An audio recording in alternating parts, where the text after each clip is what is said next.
అందరికీ నమస్కారం. భారతదేశంలోని ప్రజలందరికీ నమస్కారం. మన అందరము గణేష్ పండుగకు సిద్ధమై ఉన్నాము కదా. మీ అందరికీ కొన్ని విషయాలు చెబుతాను. గణేషుని పండుగ అనేది పోటీ కాదు. పండుగ అనేది భక్తితో చేసేది.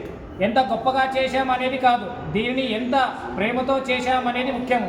ఇంకో విషయము, సనాతన ధర్మంలో ప్రతి పండుగ సంస్కృతి సాంప్రదాయాలతో ముడిపడి ఉంటుంది. కానీ దేవుని వెనకాల పెట్టుకొని ముందు సినిమా పాటలు వేయడము, డ్యాన్సులు వేయటము చాలా పద్ధతి కాదు.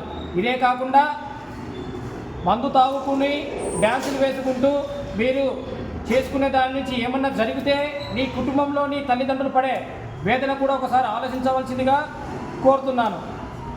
కావున నిజంగా పద్ధతిగా చేసుకోవాలనుకుంటే భగవంతుని కీర్తనలు చేయండి, అద్భుతమైన నృత్య గాన వేషాలు వేయండి, మన సంస్కృతి సాంప్రదాయాలు హరికథలు వీటిని ప్రోత్సహించండి. కానీ సినిమా పాఠాలు పెట్టి పోటీ చేసుకోకుండా దయచేసి సంస్కృతిని సాంప్రదాయాన్ని కాపాడవలసిందిగా, హిందూ సాంప్రదాయాన్ని ఇంకా కాపాడవలసిందిగా కోరుతూ జై శ్రీరామ్. ఓం నమః శివాయ.